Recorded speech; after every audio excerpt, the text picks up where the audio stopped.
Hello everyone, स्वागत है आपका हमारे इस यूट्यूब के चैनल पे। आज के इस वीडियो में हमारा जो सब्जेक्ट है क्रिएटिंग एन इंक्लूसिव स्कूल की जो फर्स्ट यूनिट है उसे हम अच्छे से देखेंगे। तो सबसे पहले हम इंक्लूसिव एजुकेशन क्या होता है इसके बारे में थोड़ा पढ़ेंगे और जो फर्स्ट वाली यूनिट है इसको डिटेल में स्टडी करेंगे। ठीक है, चलिए स्टार्ट करते हैं। विशेष आवश्यकता एवं शिक्षा। इंक्लूसिव एजुकेशन या समावेशी शिक्षा भी कह सकते हैं में स्पेशल नीड्स क्या क्या होती है। सबसे पहले हम इसका परिचय देखेंगे। विशेष आवश्यकता वाले बच्चे ऐसे बच्चे होते हैं जिनकी शारीरिक, मानसिक, भावनात्मक या सामाजिक क्षमताएं सामान्य बच्चों से थोड़ी अलग होती है और उनके सीखने की जो क्षमता है वो भी थोड़ी जो नॉर्मल बच्चे हैं उनसे अलग होती है। उन्हें किसी भी चीज़ को सीखने के लिए किसी की सहायता की ज़रूरत पड़ती है। समावेशी शिक्षा का उद्देश्य होता है कि सभी बच्चे जो चाहे मेंटल लेवल पे अलग-अलग ही क्यों ना हो, बहुत वीक बच्चे, नॉर्मल लेवल वाले बच्चे और बहुत अच्छे बच्चे, सभी लोगों को साथ में एक सामान्य तरीके से अवसर देकर पढ़ाया जा सके।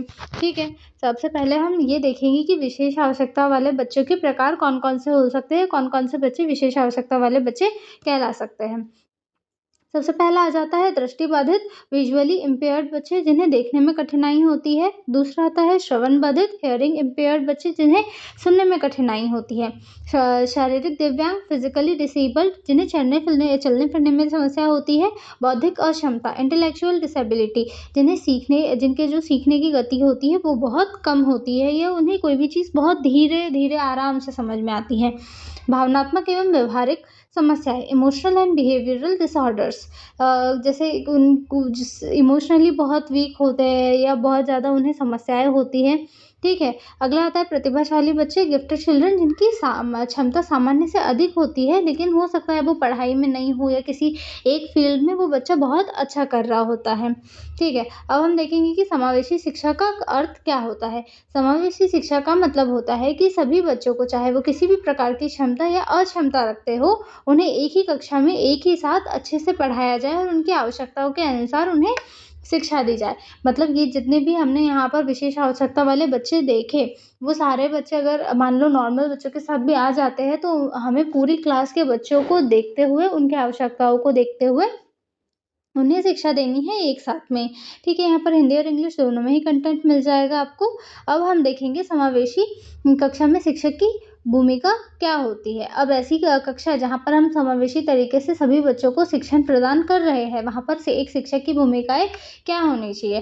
तो सबसे पहली तो भूमिका है व्यक्तिगत अंतर को शिक्षक को सबसे पहले पहचानना होगा और फिर उनके अनुकूल, मतलब उनकी आवश्यकताओं, उनकी रुचियों के अनुकूल शिक्षण विधियों को अपनाना होगा और उसी शिक्षण विधियों के द्वारा बच्चों को पढ़ाना होगा।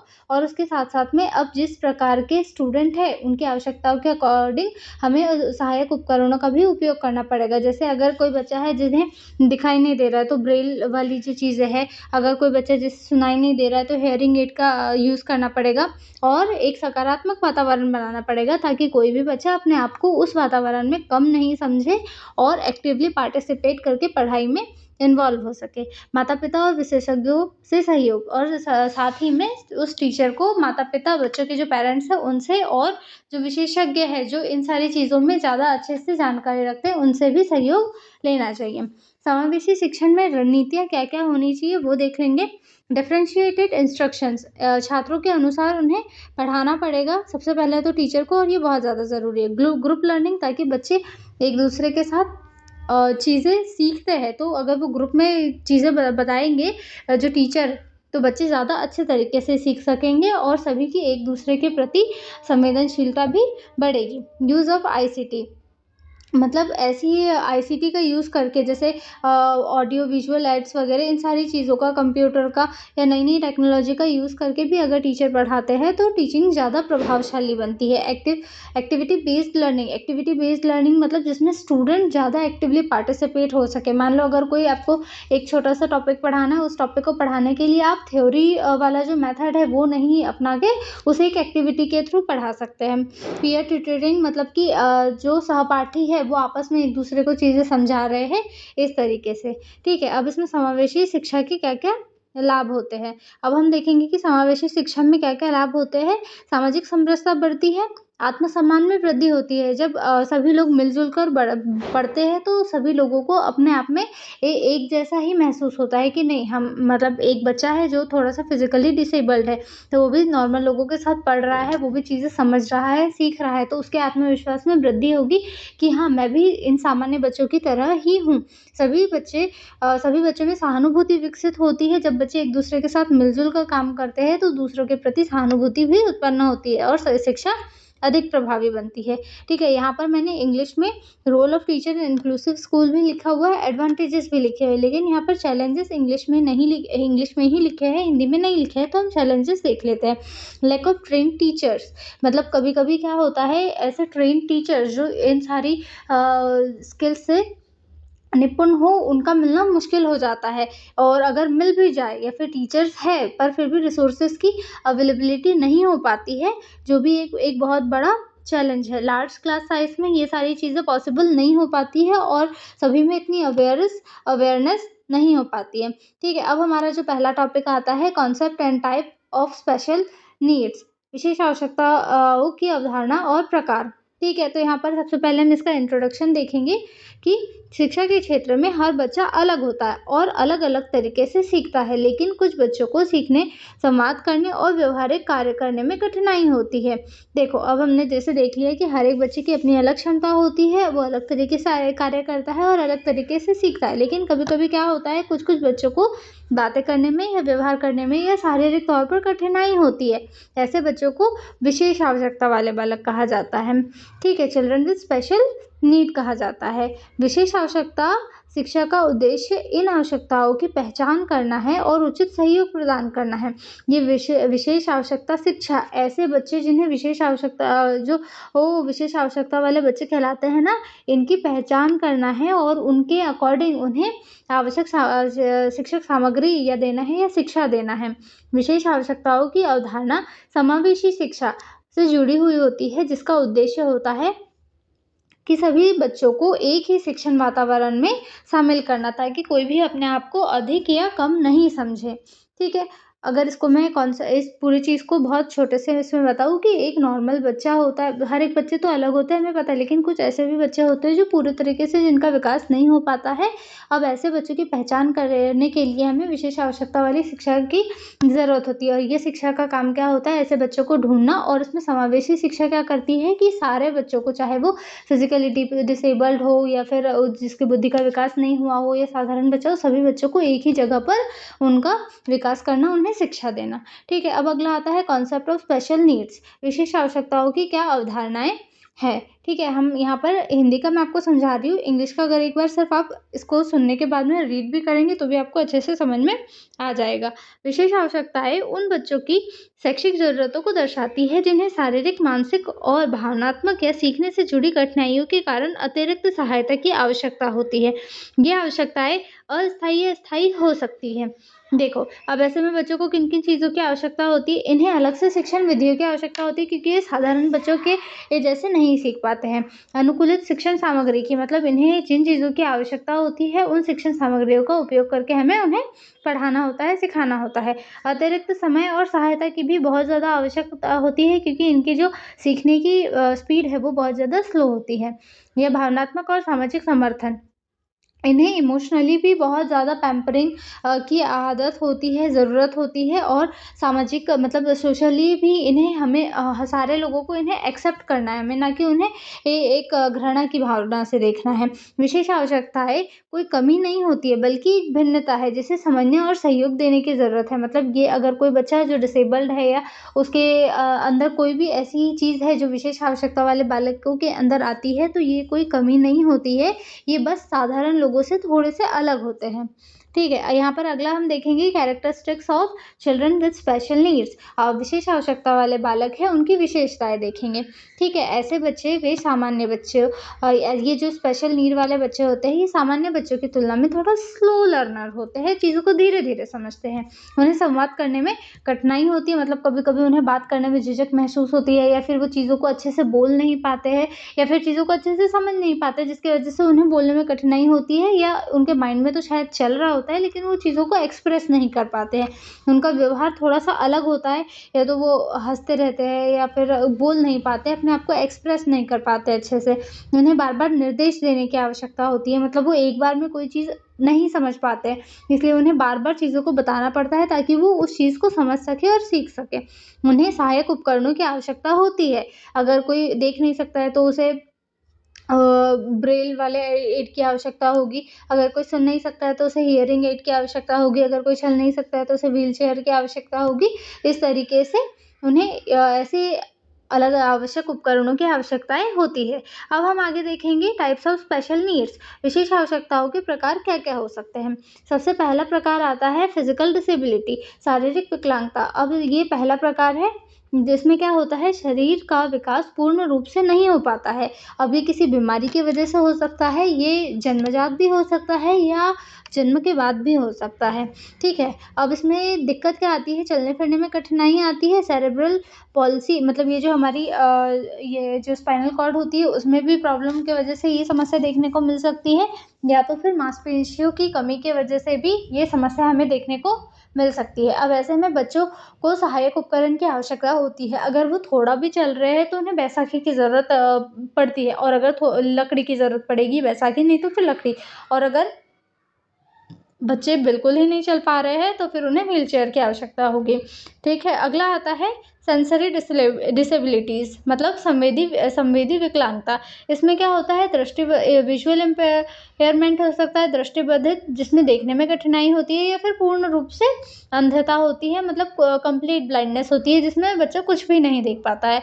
अगर इसमें आता है हियरिंग इम्पेयरमेंट, श्रवण बाधित, इसमें सुनने में कठिनाई होती है, या तो फिर पूर्ण रूप से वो बच्चा बहरा होता है जो साइन लैंग्वेज में बात करता है, ठीक है। इसमें सेंसरी डिसेबिलिटीज़ मतलब जो हमारे सेंस ऑर्गन्स होते हैं उनमें किसी भी प्रकार का डिसेबिलिटी हो जाना या उनका प्रॉपर तरीके से काम नहीं कर पाना।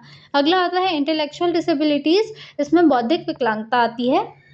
अब बौद्धिक विकलांगता क्या आती है, इसमें बच्चों की बौद्धिक क्षमता सामान्य क्षमता से कम होती है। वे दैनिक जीवन के कार्यों में कठिनाई अनुभव करते हैं, मतलब अगर कोई छोटा-सा काम है तो वो भी उन्हें करने में बहुत ज़्यादा टाइम लगेगा और बहुत ज़्यादा डिफ़िकल्टी होगी छोटे से काम करने के लिए भी। इनका जो मस्तिष्क है उसका विकास कंप्लीटली नहीं हो पाया होता है, जिसकी वजह से इस समस्या का सामना उन्हें करना पड़ता है। अगला 4th पॉइंट है विशेष आवश्यकता वाले बालकों का। 4th वाला लर्निंग डिसेबिलिटी, अधिगम अक्षमता। अधिगम अक्षमता मतलब ऐसे बच्चे जिनकी बुद्धि सामान्य होती है लेकिन फिर भी उन्हें पढ़ने में, लिखने में या फिर मैथ्स को सॉल्व करने में कठिनाई होती है। इसमें हम डिस्लेक्सिया, डिस्ग्राफिया, डिस्कैल्कुलिया ये समझ सकते हैं। डिस्लेक्सिया में क्या होती है, पढ़ने में दिक्कत होती है। डिस्ग्राफिया चीज़ों को उल्टा लिख देते हैं, या फिर स्पेलिंग मिस्टेक्स होती है। डिस्कैल्कुलिया जिसमें मैथ्स में प्रॉब्लम होती है, ठीक है। अगला आता है emotional and behavioural disorder. Emotional और बिहेवियरल डिसऑर्डर मतलब होता है भावनात्मक एवं व्यवहार संबंधी समस्याएं। इनमें बच्चों में भावनात्मक असंतुलन और व्यवहार संबंधी समस्याएं होती है, जैसे कि बहुत ज़्यादा चिंता होना, बहुत ज़्यादा एकदम आक्रामक हो जाता है बच्चा, बहुत ज़्यादा गुस्से में, एग्रेशन में आ जाता है, या ध्यान की कमी हो जाती है, ठीक है। इस तरीके की इनमें चीज़ें देखने को मिलती हैं। अगला आता है autism spectrum disorder. Autism spectrum disorder क्या होता है, ये एक विकासात्मक विकार है जिसमें बच्चों को सामाजिक और संवाद करने में कठिनाई होती है। उस बच्चे को नहीं पता होता कि उसे कैसे बात करना है, कैसे रहना है और क्या करना है, क्या नहीं करना है। उसका डेवलपमेंट नहीं हो पाता है पूरे अच्छे तरीके से, जिसके वजह से उसे उसमें ये समस्या देखने को मिलती है। अब अगला आता है मल्टीपल डिसेबिलिटीज़, बहुविकलांगता, जिसमें क्या होता है बच्चों में एक से अधिक विकलांगताएँ देखी जा सकती है, या तो वो हो सकता है उसे हियरिंग इम्पेयरमेंट भी हो और ब्लाइंडनेस भी हो, ठीक है। ये सारी चीज़ें उसमें देखने को मिल सकती हैं। अगला आता है कॉजेज़ ऑफ स्पेशल नीड्स, विशेष आवश्यकताओं के कारण क्या हो सकते हैं। या तो ये चीज़ें जेनेटिक्स भी हो सकती है कि पेरेंट्स को था तो बच्चे में आ गया, या तो फिर ये गर्भावस्था के दौरान हो सकती है कि जब वो वूम में था तब उस टाइम पे कोई कॉम्प्लिकेशन हुई जिसकी वजह से बच्चे में ये सारी प्रॉब्लम्स देखने को मिल रही है, या तो फिर जन्म के दौरान कुछ जटिलताएँ आई, कुछ इंजरीज़ आई जिसकी वजह से ये हुआ है, या तो फिर किसी दुर्घटना की वजह से या कुपोषण की वजह से, या फिर किसी प्रकार के इन्फेक्शन की वजह से भी ये सारी चीज़ें देखने को मिल सकती है, ठीक है। अब अगला आता है importance of identifying special needs. अब ये हमने देख लिया इसके टाइप क्या है स्पेशल नीड्स के, इसके कारण क्या होते हैं, पर अब इसको आइडेंटिफाई करना क्यों ज़रूरी है।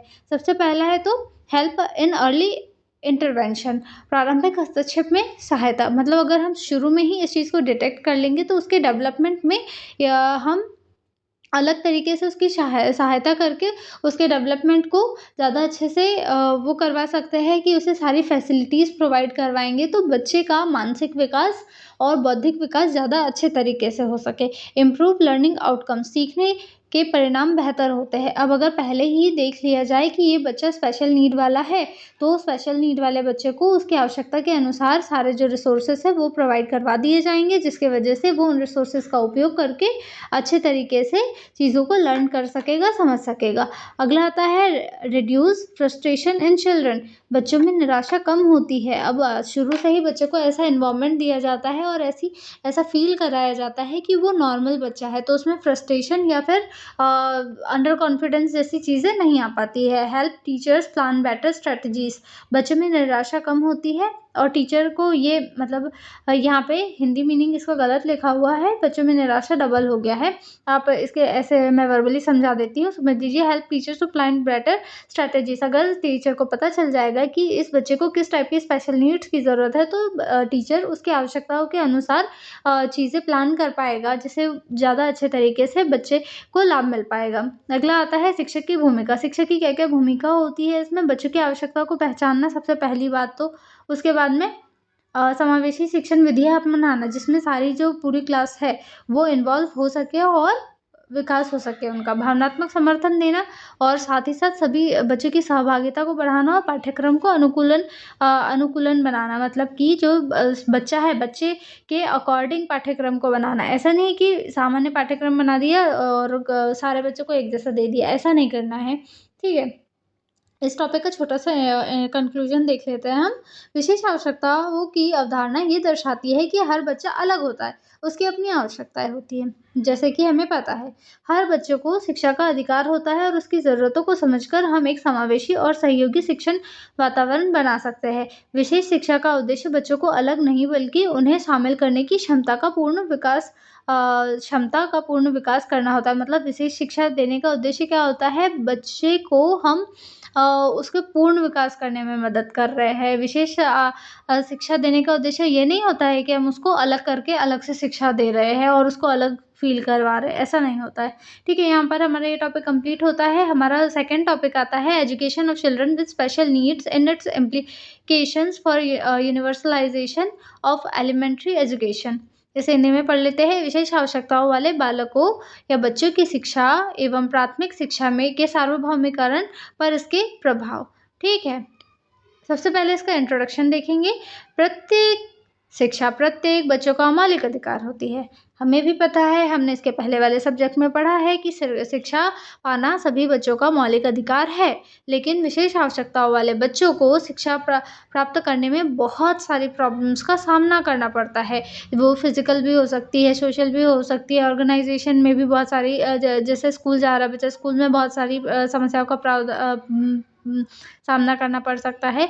इसीलिए इन बच्चों को उचित शिक्षा प्रदान करना या न केवल उनके विकास के लिए बल्कि प्राथमिक शिक्षा के सार्वभौमिकरण के लिए भी बहुत ज़्यादा आवश्यक हो सकता है, बहुत ज़्यादा आवश्यक हो जाता है, ठीक है। तो अब सार्वभौमिकरण कैसे होगा, क्यों होगा, कब होगा, कहाँ पे होगा और क्यों ज़रूरी है, इसके क्या कारण है, ये सारी चीज़ें अपन इस पूरे टॉपिक में अच्छे से बिल्कुल आराम से पढ़ेंगे, ठीक है। सार्वभौमिक शिक्षा का अर्थ होता है कि 6 से लेकर 14 वर्ष के बच्चों को बिना किसी भेदभाव के निःशुल्क और अनिवार्य गुणवत्तापूर्ण शिक्षा प्रदान की जानी चाहिए। सार्वभौमिकरण शिक्षा से आप समझ गए कि 6 से लेकर 14 साल का जो भी बच्चा है उसे निःशुल्क और बिना भेदभाव के सभी लोगों को शिक्षा प्रदान करना आवश्यक है और ये इनका मौलिक अधिकार है, ठीक है। अब हम देखेंगे meaning of education for children with special needs. विशेष आवश्यकता वाले बालकों की शिक्षा का क्या अर्थ होता है। विशेष आवश्यकता वाले बच्चों की शिक्षा का अर्थ है कि उन्हें उपयुक्त शिक्षण अवसर, सहायता, सेवाएं और समावेशी वातावरण प्रदान कराना, ताकि वे अन्य बच्चों के साथ प्रभावी ढंग से पढ़ सके। इसमें शामिल होती है उनके विशेष शिक्षा, समावेशी शिक्षा और एकीकृत शिक्षा। इसमें सारी चीज़ों को इंक्लूड किया जाता है, ठीक है, अब हम अगला देखेंगे objectives of educating children with special needs. विशेष आवश्यकता वाले बच्चों की शिक्षा के क्या क्या उद्देश्य है, ताकि हम उन्हें समान शिक्षा का अवसर प्रदान कर सकें, उनके आत्मविश्वास को बढ़ा सकें, उनकी आत्मनिर्भरता को बढ़ा सकें, ताकि जब वे आत्मनिर्भर फील करें। ठीक है, सामाजिक समावेशन को बढ़ावा दे सके, भेदभाव को कम कर सके, शैक्षणिक और जीवन कौशल को विकसित कर सकें। ठीक है, अब हम देखेंगे टाइप्स ऑफ एजुकेशनल अप्रोचेस। शिक्षा के प्रकार और या दृष्टिकोण भी कह सकते हैं इसे।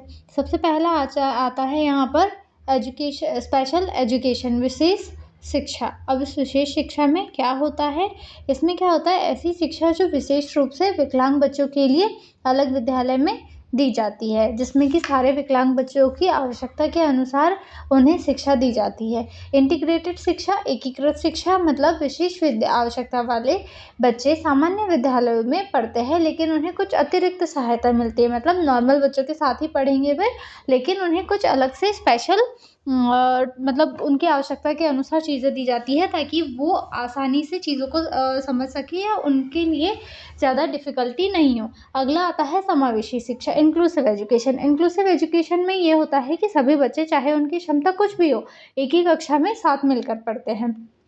ठीक है, यहाँ पर अगला पॉइंट है कि concept of universalization of elementary education. Universalization of elementary education, UEE, क्या होता है, प्राथमिक शिक्षा का सार्वभौमिकरण। अब इस सार्वभौमिकरण में इसके क्या उद्देश्य, इसके उद्देश्य है कि सभी बच्चों को स्कूल तक पहुंचा देना है। मतलब सारे बच्चों को शिक्षा मिलना ही चाहिए, चाहे कुछ भी हो जाए, सभी का नामांकन होना ही चाहिए, एनरोलमेंट सभी का होना चाहिए। अगला आता है इसमें बच्चों को स्कूल में बनाए रखना है, कि ऐसा नहीं है कि सिर्फ नाम के लिए एनरोलमेंट करवा दिया और बच्चे स्कूल ही नहीं जा रहे हैं, ऐसा नहीं होना चाहिए। स्कूल भी जाना चाहिए और रेगुलर बेसिस पे जाना चाहिए। सभी बच्चों को सीखना सुनिश्चित करना कि सारे बच्चे सीख भी रहे हो। ठीक है, अब अगला आता है barriers faced by children with special needs. विशेष आवश्यकता वाले बच्चों की समस्याएं, बाधाएं। ऐसे बच्चे जो विशेष आवश्यकता वाले हैं, उन्हें क्या क्या समस्याओं का सामना करना पड़ सकता है। सबसे पहली तो भौतिक बाधाएं आती है उन्हें, कि अगर कोई बच्चा जो चल फिर नहीं सकता, उसे हर जगह पर रैंप की, वो जैसे व्हील चेयर लेके चलते हैं ना, पर वो नहीं मिल पाता है। और कई सारे बच्चे हैं जिन्हें मतलब उनकी जो बेसिक नीड्स है वो नहीं मिल पाती है उन्हें। सामाजिक भेदभाव की लोग मतलब उन्हें एक अलग नज़रिए से या बहुत ज़्यादा सिंपैथी वाली चीज़ों से देखते हैं, कि नहीं ये तो अच्छा, अरे बाप रे ये तो ऐसा है, इस तरीके से। ठीक है, प्रशिक्षित शिक्षकों की कमी हो जाना, शिक्षण सामग्री की कमी हो जाना, गरीबी और जागरूकता का अभाव हो जाना। गरीबी होने के कारण भी कई सारे बच्चे हैं जो समस्त चीज़ों का फ़ायदा नहीं उठा पाते हैं। जागरूकता नहीं होती है लोगों में, इसलिए उन्हें पता ही नहीं होता है कि क्या चीज़ें हैं और क्या चीज़ें नहीं है, गवर्नमेंट ने ऐसा कुछ निकाल के रखा है या नहीं निकाल के रखा है।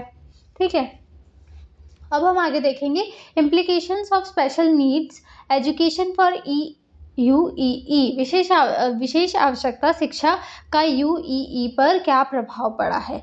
सबसे पहले तो समानता सुनिश्चित करना, कि सभी जो विशेष बच्चों को शामिल करने में शिक्षा की समानता आती है। मतलब ऐसा नहीं है कि ये विशेष आवश्यकता वाला बच्चा है तो उसको छोड़ देंगे तो भी चल जाएगा, ऐसा नहीं है। ठीक है, इंक्रीजिंग इनरोलमेंट ज़्यादा से ज़्यादा बढ़ाए गए हैं। समावेशी स्कूल बनाने से अधिक बच्चे स्कूल में आते हैं। मतलब कि ऐसे अब हर जगह पर हर बच्चा ये नहीं अफोर्ड कर सकता है कि वो अलग से जो विशेष आवश्यकता वाले बच्चों के लिए जो स्कूल बने हैं वहाँ पर जाए और फिर वहाँ पर पढ़े। सभी लोग ये अफोर्ड नहीं कर पाते, इसीलिए स्कूल जो नॉर्मल स्कूल में जहाँ बच्चे पढ़ते हैं वहीं पर इन लोगों को भी पढ़ना।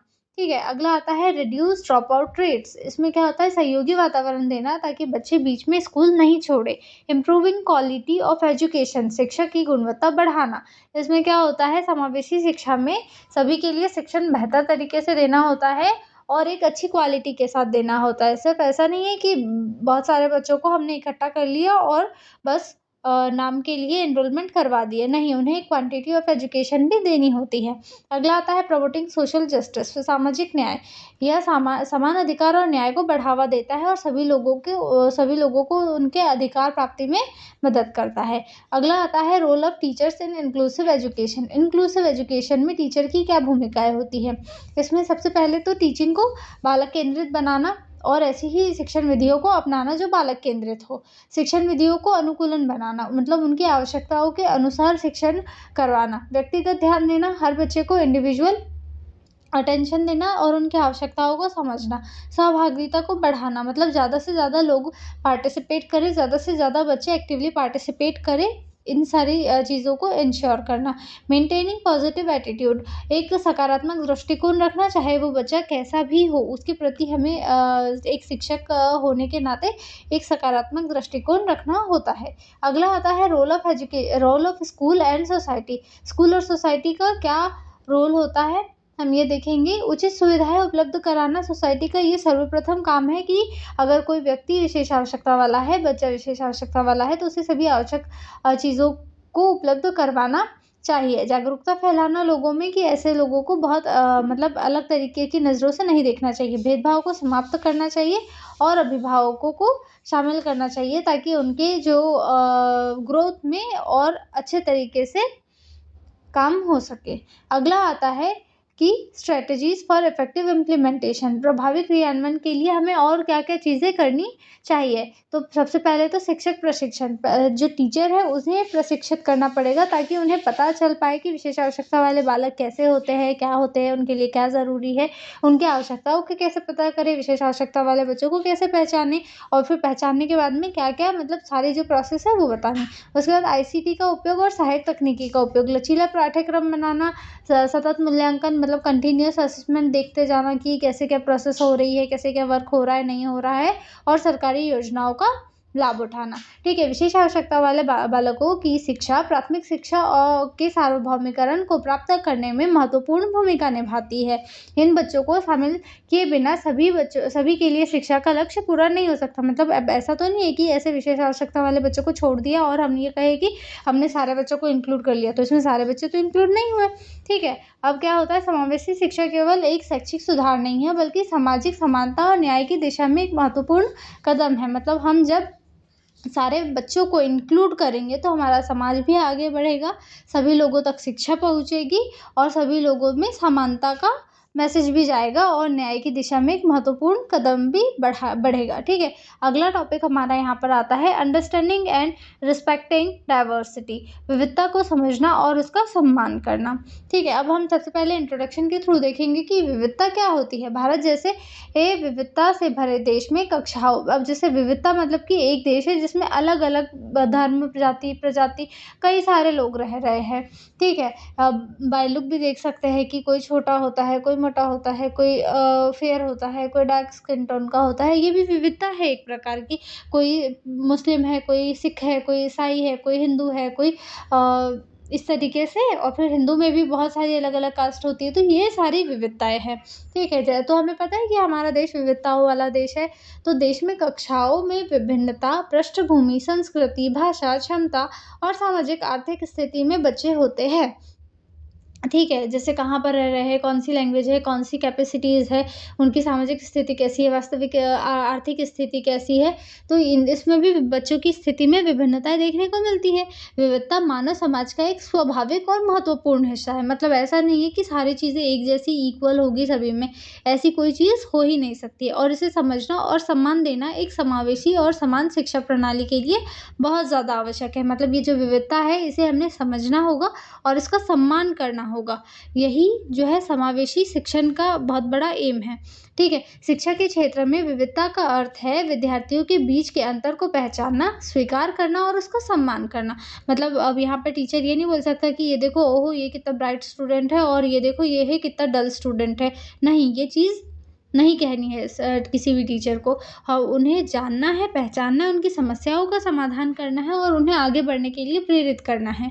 ठीक है, इस तरीके से बातें नहीं कहनी जो अभी मैंने थोड़ी देर पहले कह के बताई।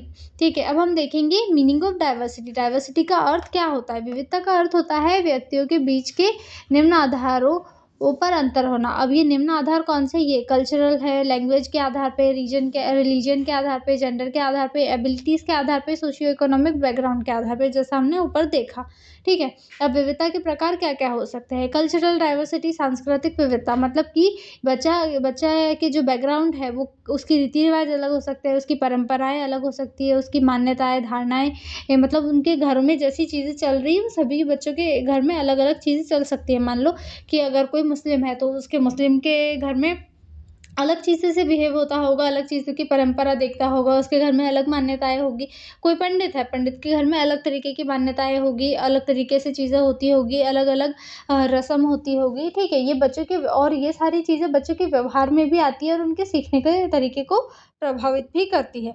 लिंग्विस्टिक डाइवर्सिटी, भाषाई विविधता भी होती है। भाषाई विविधता में अब बच्चा जिस बैकग्राउंड से आएगा, जिस जाति से आएगा, जिस धर्म से आएगा, उसके अकॉर्डिंग उसकी लैंग्वेज होगी और उसी की लैंग्वेज को वो समझ सकेगा और इससे भी उसकी भागीदारी जो होती है वो प्रभावित होती है। अगला आता है रिलीजियस डाइवर्सिटी। इसमें धार्मिक विविधता होती है। इसमें क्या होता है, छात्र विभिन्न धर्मों से संबंधित होते हैं और वे अपने उनकी ये धर्मों के प्रति ही उनकी मान्यताओं को अधिक देखते हैं। इसके बाद आता है जेंडर डाइवर्सिटी। जेंडर डाइवर्सिटी में लैंगिक विविधता देखी जाती है। Gender diversity includes difference in gender identity and roles. अब जेंडर रोल्स क्या होते हैं कि समाज उनके जो जिम्मेदारियां है वो मेल और फीमेल के अकॉर्डिंग उनकी निर्धारित करता है। ये उनके जेंडर रोल्स होते हैं।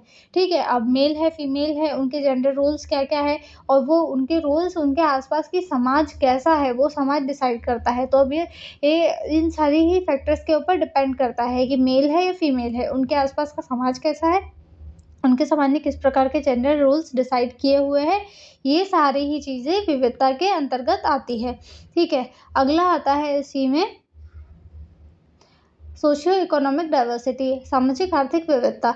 इसमें देखेंगे कि इसका आय क्या है, उसकी व्यवसाय क्या है, उसका जीवन स्तर का आधार कैसा है। मान लीजिए अगर आप एक मजदूर वर्ग का जीवन देखेंगे और एकदम हाई क्लास बिजनेसमैन का जो प्रोफाइल है उसकी लाइफस्टाइल और उसको देखेंगे, तो अब अगर हम एक मजदूर के बेटे की लाइफस्टाइल को देखेंगे, उसके आसपास के वातावरण को देखेंगे और जो बिजनेसमैन है उसके वातावरण को देखेंगे तो दोनों में बहुत अंतर होगा। इसी प्रकार से जब उनके आसपास की चीज़ों में बहुत अंतर होगा तो उनके सीखने में भी चीज़ें अलग होगी, उनके जो विकास का है प्रभाव वो भी अलग होगा और उनकी क्षमताएं भी अलग होगी। ठीक है। अगला आता है importance of understanding diversity in education. अब हमें शिक्षा में विविधता को समझना क्यों ज़रूरी है, इसका क्या महत्व होता है। तो विविधता को समझना, ये शिक्षा में विविधता को समझना इसीलिए आवश्यक होता है क्योंकि ये समावेशी शिक्षा को बढ़ावा देता है। अगर हम विविधता को समझेंगे तो ये समावेशी शिक्षा को बढ़ावा देगा, भेदभाव को कम करेगा और व्यक्तिगत अंतर को समझने में मदद करेगा। पूरे जो सभी लोगों को सहयोग करेगा और टीम वर्क बढ़ाएगा, एकता बढ़ेगी। बेसिकली हम कह सकते हैं छात्रों को वैश्विक और समाज के लिए तैयार करता है कि जो छात्र है ऐसा नहीं है कि ये छोटा है या बड़ा है उसे अलग तरीके से ट्रीट करें, नहीं, ऐसा भेदभाव वाली जो भावना है उसे खत्म करने का प्रयास करना है। अगला आता है कॉन्सेप्ट ऑफ रिस्पेक्टिंग डाइवर्सिटी, विविधता के सम्मान की अवधारणा। हमें मतलब जो विविधता का सम्मान करने का क्या अर्थ है और व्यक्ति के बीच के अंतर को पहचानना। इसमें हम लोगों के बीच के अंतर को पहचानते हैं, उसे स्वीकार करते हैं, उसमें बिना भेदभाव किए स्वीकार करते हैं और उनका मूल्य समझते हैं। ऐसा वातावरण बनाना होता है जहाँ हर एक व्यक्ति सुरक्षित महसूस कर सके और अपने आप को सहज तरीके से दूसरों के सामने रख सके। सभी लोगों को इक्वल ट्रीटमेंट देना, फेयर अपॉर्चुनिटी, समान अवसर देना सभी लोगों की अपनी अलग यूनिकनेस होती है, मतलब उनका अपना अस्तित्व होता है। ऐसा नहीं है कि जो नॉर्मल है वही सब कुछ है। इनकरेजमेंट और पार्टिसिपेशन, सभी लोगों को एक्टिवली आगे बढ़ने के लिए एनकरेज करना चाहिए। ठीक है। अगला आता है challenging in understanding and respecting diversity, विविधता को समझने और सम्मान करने की क्या क्या चुनौतियों का सामना करना पड़ता है। ठीक है। पहला आता है पूर्वाग्रह और रूढ़िवादिता। रूढ़िवादी सोच जो हमारे समाज में चलती है कि नहीं अरे ऐसा नहीं होता है, वैसा नहीं होता है, या फिर इस तरीके की सोच रखना कि ऐसे बच्चे जो विशेष आवश्यकता वाले हैं या फिर जिनका पूर्ण रूप से विकास नहीं हुआ है या जो छोटी जाति के हैं वो बहुत कम होते हैं या उन्हें जो सम्मान की दृष्टि से नहीं देखना, ऐसी सोच ये बहुत बड़ी बाधा होती है। भाषा में कठिनाई, अगर कोई बच्चे अलग अलग लैंग्वेज बोलते हैं तो जो मान लो कोई एक बच्चा जो हिंदी बोलता है वो ऐसी जगह चले गए जहाँ किसी को हिंदी नहीं आती है तो वहाँ पर उसे ऐसे ट्रीट किया जाएगा कि पता नहीं ये कहाँ से उठ के आ गया है। ठीक है, सांस्कृतिक गलतफ़हमियाँ हो जाती है कि अपने संस्कार और इन सारी चीज़ों के ऊपर सामाजिक असमानता के कारण शिक्षक प्रशिक्षण की कमी के कारण भी ये सारी चीज़ें यहाँ पर देखने को मिलती है। अब अगला आता है role of teacher in promoting diversity, विविधता को बढ़ावा देने में शिक्षक की क्या भूमिका होती है। शिक्षक को एक समावेशी कक्षा बनाना चाहिए जिसमें सभी टाइप के लर्नर्स एक साथ में मिलकर पढ़ सकें और आगे बढ़ सकें। विभिन्न शिक्षण विधियाँ अपनाना चाहिए ताकि सारे बच्चों के लिए हेल्पफुल रहे और भेदभाव से बचना चाहिए। किसी भी बच्चे के बीच में भेदभाव नहीं करना चाहिए और सभी छात्रों का समर्थन करना चाहिए। ठीक है, हम आगे देखेंगे strategies to respect diversity in classroom. देखिए, यहाँ पर हमने आपको छोटे-छोटे पॉइंट्स में दिया है। इन पॉइंट्स को भी अगर आप याद रखते हैं और इन्हीं को इलैबोरेट करके लिखते हैं, मतलब इन्हीं को अच्छे से एक्सप्लेन करके लिखते हैं एग्ज़ाम में, तो ये आपके लिए बहुत ज़्यादा हेल्पफुल रहने वाले हैं। ठीक है, यहाँ पर अगला आता है strategies to respect diversity in classroom. कक्षा में विविधता के सम्मान के उपाय सम्मान के लिए क्या-क्या उपाय कर सकते हैं। एक समावेशी पाठ्यक्रम बनाना चाहिए जिसमें सभी लोगों की आवश्यकताओं के अनुसार डिटेल्स ऐड करनी चाहिए। इसमें सामूहिक गतिविधियाँ होनी चाहिए। सामूहिक गतिविधियों से मतलब कि इसमें हर एक बच्चा जो क्लास में किसी भी तरीके का है, साधारण है, असाधारण है या मतलब जिसकी कैपेसिटीज़ अलग-अलग है, फिर भी उस बच्चे को भी इन्वॉल्व करना चाहिए। बहुभाषीय शिक्षण होना चाहिए कि ऐसा नहीं है सिर्फ़ हिंदी एक ही लैंग्वेज है हमारे पाठ्यक्रम में, नहीं 2 से 3 लैंग्वेज होनी ही चाहिए। समान अवसर मिलना चाहिए और विविधिक मतलब डिफरेंशिएट इंस्ट्रक्शन होना चाहिए। बच्चे को उनकी आवश्यकताओं के अनुसार उन्हें इंस्ट्रक्शंस देने चाहिए। डाइवर्सिटी इन इंक्लूसिव एजुकेशन, विविधता और समावेशी शिक्षा। ठीक है, डाइवर्सिटी, अब इसमें हम क्या देखेंगे, समावेशी शिक्षा विविधता के सम्मान पर आधारित है। ये सुनिश्चित करती है कि सभी बच्चे समान साथ में सीखेंगे और किसी भी प्रकार का भेदभाव नहीं होगा और भिन्नताओं को महत्व दिया जाएगा। एजुकेशनल इम्प्लीकेशन, शैक्षिक प्रभाव क्या-क्या होते हैं इसमें। पाठ्यक्रम इससे लचीला हो जाता है, किसी भी प्रकार का भेदभाव नहीं किया जाता है, सभी लोगों को समानता से अवसर मिलते हैं। विद्यालय जो होता है बाधा रहित हो जाता है कि ऐसा नहीं होता है कि इस बच्चे को यहाँ पर समान अवसर नहीं मिलेगा। मूल्यांकन समावेशी होता है। मूल्यांकन समावेशी मतलब सभी बच्चे इसमें एक्टिवली पार्टिसिपेट कर सकते हैं और साथ ही ऐसा नहीं होगा कि कोई बच्चा जिसके पास कम कैपेसिटीज़ है वो इसमें उसके लिए इसमें कुछ नहीं रहेगा। मतलब इसमें मूल्यांकन को इस तरीके से डिज़ाइन किया जाता है कि सभी बच्चे उसे अटेंड कर पाएँ। ठीक है, नीतियों की समानता को बढ़ावा मिलता है इसमें। ठीक है, अब हम आगे देखेंगे 4th टॉपिक इसका trends of education for children with special needs in India. Bharat में विशेष आवश्यकताओं वाले बच्चों की शिक्षा के रुझान क्या-क्या है।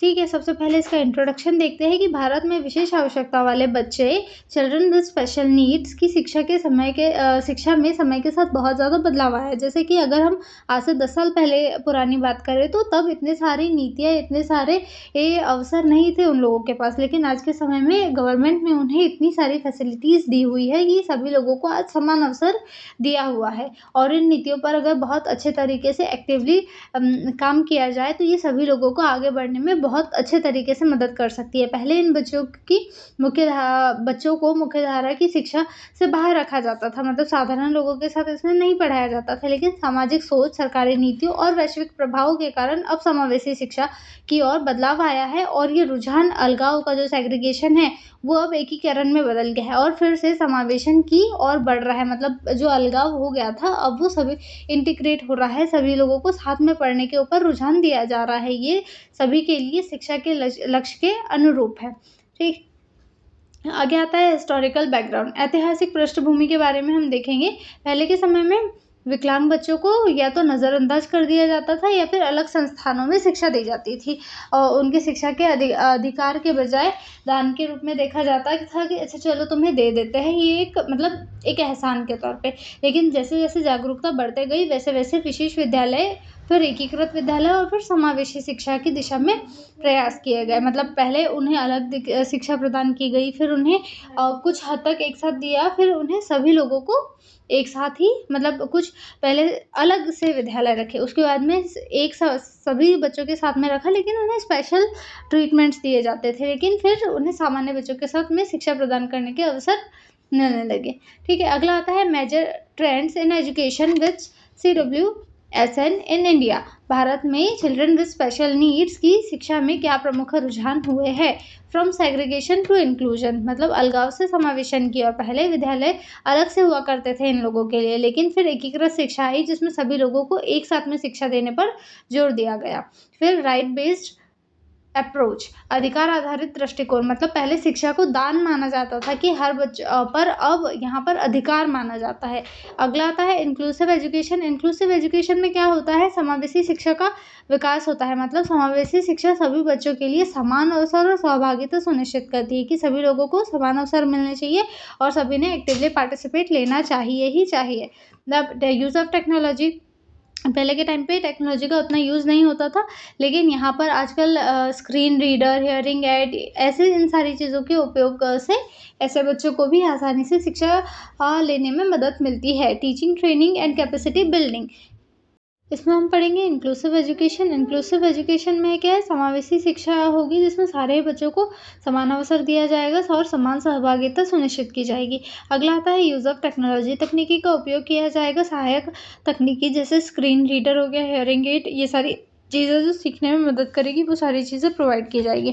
अब अगला हम देखेंगे teacher training and capacity building, शिक्षक प्रशिक्षण। इसमें क्या होगा कि शिक्षक को प्रशिक्षित किया जाएगा, मतलब शिक्षक को सारी चीज़ों का नॉलेज दिया जाएगा कि उन्हें किस तरीके से चीज़ों को हैंडल करना है, किस तरीके से चीज़ों को प्लान करना है और किस तरीके से सारी चीज़ें अरेंज करनी है। अगला आता है अर्ली आइडेंटिफिकेशन एंड इंटरवेंशन, प्रारंभिक पहचान और हस्तक्षेप, मतलब शुरुआत में ही हमें पहचान कर लेनी है ताकि बेहतर तरीके से सहायता मिल सके और उनके विकास अच्छे तरीके से संभव हो सके। अगला आता है कम्युनिटी एंड पेरेंटल इन्वॉल्वमेंट, समुदाय और अभिभावक की सक्रिय भागीदारी होनी चाहिए। इसमें अभिभावक और समाज बच्चों के विकास में बहुत महत्वपूर्ण भूमिका निभाते हैं, इसीलिए उनकी सहभागिता होने बहुत ज़्यादा आवश्यक है। ठीक है, अब हम देखेंगे कि क्या क्या गवर्नमेंट के इनिशिएटिव्स है, सरकार की सरकारी पहल की भूमिकाएं क्या क्या है। इसमें भारत सरकार ने कई सारी पहल की है, जैसे समावेशी नीतियाँ लाई है, निःशुल्क शिक्षा, छात्रवृत्ति, मध्याह्न भोजन, सहायक उपकरण।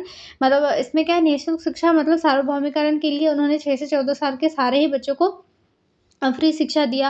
फ्री शिक्षा देने के बाद में बच्चों को उसमें मिड डे मील की जो नीति है वो भी लाई। उसके बाद में जो ऐसे बच्चे हैं जिन्हें विशेष आवश्यकता वाले, उनकी आवश्यकता के अनुसार उन्हें उपकरण भी दिए। समावेशी नीतियाँ लाई, इसमें गवर्नमेंट की बहुत ज़्यादा भूमिकाएं है। ठीक है, इम्पैक्ट ऑफ ग्लोबल ट्रेंड्स, वैश्विक प्रभाव क्या है। अंतर्राष्ट्रीय आंदोलन ने भारत की शिक्षा प्रणाली को बहुत ज़्यादा प्रभावी किया है, जैसे सभी के लिए शिक्षा होना, सतत विकास होना, ये सारी चीज़ें बहुत बड़ा रोल प्ले करती है। ठीक है, अगला आता है चैलेंजेस इन इम्प्लीमेंटेशन, क्रियान्वयन में कौन कौन सी चुनौतियों का सामना करना पड़ता है। जैसे आधारभूत सुविधाओं की कमी होना, कि मतलब बेसिक चीज़ें ही नहीं होती है, कभी उपकरण नहीं होते हैं, कभी जागरूकता नहीं होती है, किसी भी चीज़ की कमी के कारण इन सारी चीज़ों के क्रियान्वयन में बहुत ज़्यादा चुनौतियों का सामना करना पड़ता है। प्रशिक्षित शिक्षकों की कमी देखी जाती है, सामाजिक भेदभाव देखा जाता है, जागरूकता की कमी होती है, आर्थिक व्यवस्थाएं उतनी ज़्यादा मजबूत नहीं हो पाती है लोगों की, जिसकी वजह से क्रियान्वयन संपूर्ण तरीके से नहीं हो पाता है। अगला आता है एजुकेशनल इम्प्लीमेंटेशन। एजुकेशनल इम्प्लीमेंटेशन में हम देखेंगे कि लचीला पाठ्यक्रम होता है समावेशी शिक्षण के लिए और सतत मूल्यांकन होता है, बाधा रहित वातावरण होता है जिससे कि सारे बच्चों को अच्छे से शिक्षा मिल सके। ठीक है, आगे हम देखेंगे कि फ्यूचर ट्रेंड्स, भविष्य के रुझान जो है वो क्या क्या हो सकते हैं।